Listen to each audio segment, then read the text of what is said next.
Halo, sorry, ada yang ketinggalan. Intermezzo sedikit. Mau cerita sesuatu hal yang lucu.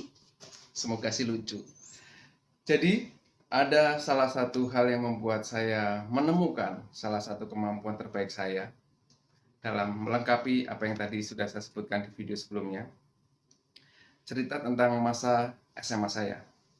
Dulu, waktu SD dan SMP, saya sangat menyukai pelajaran matematika. Sangat brilian.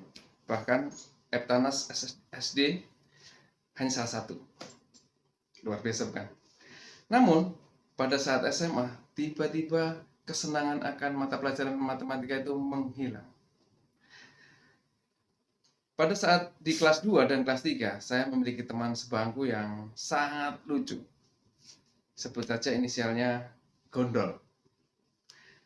Dia anak yang sangat lucu, baik dari cara bicaranya, pembawaannya, ekspresinya, semuanya sangat lucu. Entah kenapa waktu itu tiba-tiba saya bisa sebangku dengan dia, saya lupa kejadiannya. Tetapi karena kecocokan, akhirnya kita bisa duduk sebangku dari kelas 2 sampai kelas 3. Setiap hari kita bisa bercerita, ngobrol sepanjang jam pelajaran sampai akhir, nggak ada habisnya. Saya juga nggak ngerti itu kenapa saya dulu secerewet itu ya. Sampai-sampai guru kami itu mengatakan begini, itu dua orang di pojok itu, satunya penyiar radio, satunya penyanyi. Jadi saya selalu ngomong terus dan teman saya Gondol selalu nyanyi, nggak jelas nyanyinya juga apa.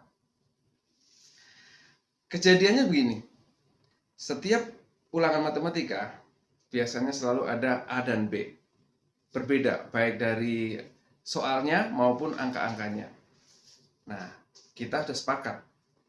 Kita membagi pelajaran mana yang kita pelajari sehingga nanti bisa saling mencontek. Nah, biasalah dulu masa SMA suka contek-contekan. Nah, pada saat mau ulangan, saya menanyakan ke teman saya, udah belajar belum? Dia menjawab dengan meyakinkan, sudah. Wah, saya tenang. Akhirnya ulangan dimulai. Saat dimulai, saya melihat teman saya nggak bisa ngerjain sama sekali. Saya kasihan dong. Akhirnya saya ngerjain soal saya dan juga ngerjain soal dia. Dari masing-masing 3 soal, saya hanya mampu menyelesaikannya 4. Sehingga kami tidak pernah mendapatkan nilai yang baik. Dari 2 yang dikerjakan belum tentu benar semua kan. Hal ini terus berulang. Setiap ulangan matematika berikutnya, kita selalu membuat strategi yang sama. Kemudian saya juga menanyakan hal yang sama. Udah belajar belum? Dan dia selalu menjawab dengan, sudah. Dan saya percaya, itu berulang-ulang dari kelas 2 sampai kelas 3. Itu yang bodoh saya atau siapa ya? Nah, kenapa sampai itu terjadi?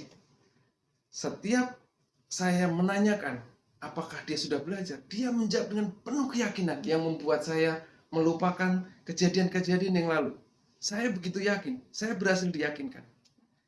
Dan juga pada saat mengerjakan, saat saya melihat teman saya yang nggak bisa mengerjakan, sebenarnya kesel banget.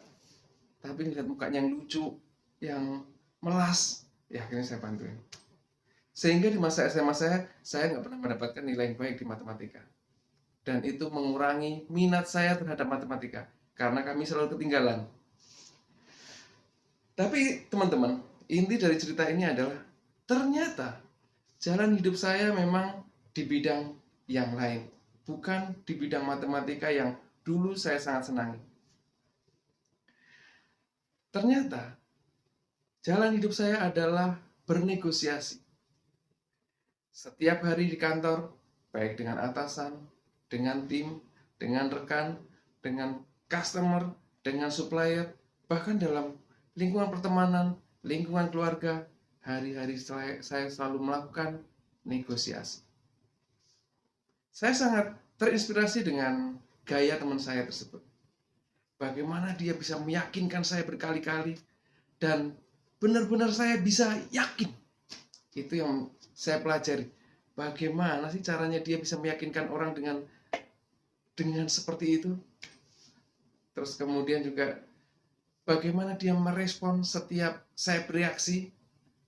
Itu membuat saya mempelajari hal itu. Bagaimana saya mempelajari teknik bernegosiasi, karena kita akan bernegosiasi dengan berbagai macam karakter dan berbagai macam hal. Saya harus mengerti siapa yang saya hadapi, saya harus tahu betul apa kebutuhan dia, dan saya harus menawarkan apa. Bagaimana kita bisa mencari alternatif ketiga, bagaimana kita bisa mencapai kesepakatan. Dan hari demi hari melakukan itu, saya pikir kemampuan saya bernegosiasi semakin hari semakin meningkat. Dan itu membuat saya bisa sampai saat ini menekuni bidang itu dengan senang hati. Itu cerita saya tentang salah satu hal yang membuat bagaimana saya bisa menemukan salah satu kemampuan terbaik melalui proses yang saya lihat dari orang lain. Dari pengalaman hidup ini, dan kemudian saya kembangkan dengan modifikasi saya sendiri. Namun intinya bahwa sebenarnya Tuhan telah menentukan jalan hidup kita dengan berbagai macam cara, dengan berbagai bantuan dari orang lain ataupun lingkungan dan lain sebagainya. Namun itulah yang Tuhan tentukan buat kita, dan kita harus jalan dengan sepenuh hati. Itu cerita saya. Lucu nggak? Semoga lucu ya. Terima kasih teman-teman. Salam sehat lawan COVID-19.